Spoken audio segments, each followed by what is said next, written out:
Assalamualaikum warahmatullahi wabarakatuh. Perkenalkan, nama saya Isma Lutfiana dengan NIM 202305010174. Di sini saya akan membahas 7 materi. Materi pertama adalah akuntansi transaksi murabaha PSAK 102.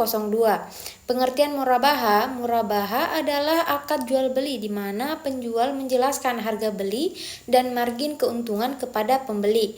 Konsep ini menekankan transparansi dan kejujuran dalam setiap transaksi. Selanjutnya, rumus harga yang dimana harga sama dengan harga pokok tambah keuntungan yang disepakati. Prinsip utama murabaha yang pertama, transparansi yang dimana semua informasi terkait harga dan margin keuntungan harus jelas dan terbuka. Yang kedua, kejujuran yang dimana penjual harus bersikap jujur dalam menyampaikan informasi kepada pembeli. Selanjutnya, jenis murabaha yang pertama, murabaha pesanan. Ada yang mengikat dan tidak mengikat. Yang dimana jika mengikat, pembeli wajib membeli barang yang telah dipesan. Sedangkan jika tidak mengikat, pembeli memiliki hak untuk membatalkan pesanan sebelum barang diterima. Murabaha selanjutnya, jenis murabaha tanpa pesanan yang dimana lembaga keuangan menyediakan barang terlebih dahulu tanpa menunggu pesanan dari pembeli. Dan pembeli dapat membeli barang yang sudah tersedia. Selanjutnya, karakteristik akuntansi murabaha yang dimana lembaga keuangan membeli barang dari pemasok dan kemudian menjualnya kepada nasabah.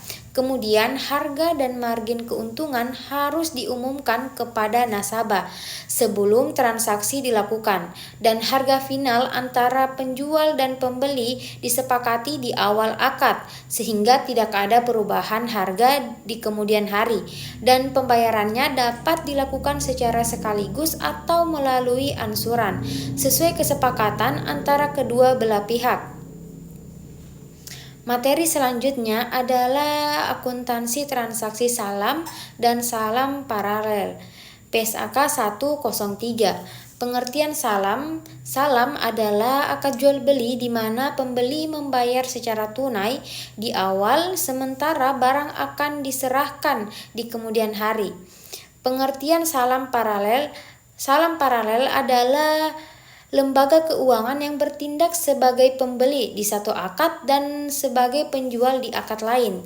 Tujuan dan fungsi salam yang pertama, memberikan dukungan finansial bagi produsen seperti petani untuk mempersiapkan produksi barang. Yang kedua itu menjamin bahwa produsen akan mendapatkan harga yang disepakati dan pembeli mendapatkan pasokan barang pada waktu yang ditentukan. Yang ketiga, menghindari praktik riba dan ketidakjelasan atau gharar yang bertentangan dengan prinsip syariah. Contoh singkat transaksinya itu yang pertama, lembaga keuangan syariah atau LKS membeli 1000 kg beras dari petani seharga 9 juta dan pembayarannya dilakukan di awal dan barang akan diserahkan di kemudian hari. Yang kedua, LKS kemudian menjual beras tersebut kepada klien seharga 10 juta dan transaksi ini dilakukan setelah LKS menerima beras dari petani.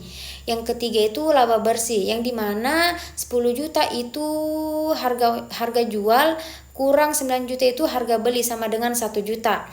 Materi selanjutnya adalah akuntansi transaksi, istisna dan istisna paralel PSAK 104. Pengertian akad istisna. Istisna adalah akad jual beli yang dilakukan berdasarkan pesanan untuk pembuatan barang atau jasa sesuai dengan spesifikasi yang diinginkan oleh pembeli. Dan pembayaran dapat dilakukan di muka dan bertahap dan setelah barang jadi.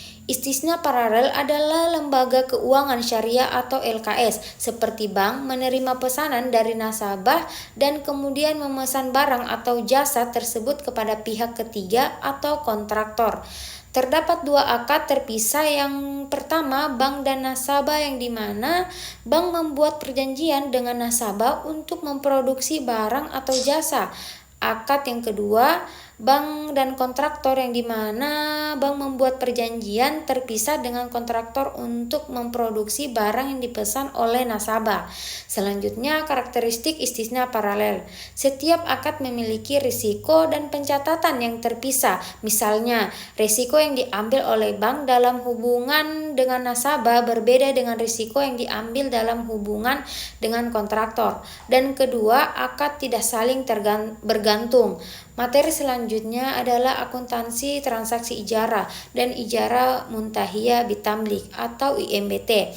Pengertian ijarah merupakan akad sewa menyewa di mana barang disewa tidak berpindah ke pemiliknya kepada penyewa. Contohnya ijarah atas jasa seperti pekerja, penjahit atau layanan profesional, sedangkan ijarah atas barang seperti rumah, mobil atau alat berat. Selanjutnya, pengertian ijarah mutahiyah bitamlik atau IMBT. IMBT adalah akad ijarah yang diakhiri dengan janji perpindahan kepemilikan barang setelah masa sewa selesai. Selanjutnya, ciri khas ijarah dan IMBT. Yang pertama, janji sepihak atau wa'ad. Yang kedua, ijarah tambah jual beli. Yang ketiga, ijarah tambah hibah. Yang keempat, cicilan menuju kepemilikan. Dan yang kelima, perpindahan otomatis atau dihindari karena rawan riba. Materi selanjutnya adalah akuntansi asuransi syariah PSAK 108.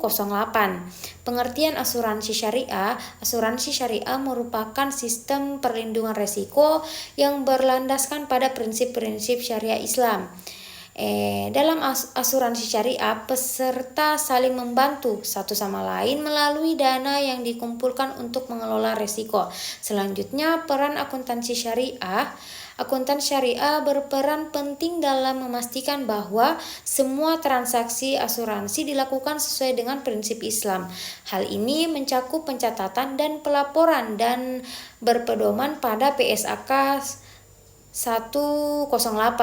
Transparansi dan akuntabilitas. Selanjutnya, teknik perhitungan. Yang pertama, penggunaan data aktuaria, yang dimana data aktuaria adalah informasi penting yang digunakan untuk menghitung dan memprediksi resiko, termasuk mortalitas, morbiditas, dan retur. Yang kedua, perhitungan klaim, yang dimana klaim berjalan adalah klaim yang sudah diajukan dan sedang dalam proses pembayaran. Sedangkan klaim belum dilaporkan adalah klaim yang mungkin terjadi tetapi belum diajukan oleh peserta dan manfaat masa depan.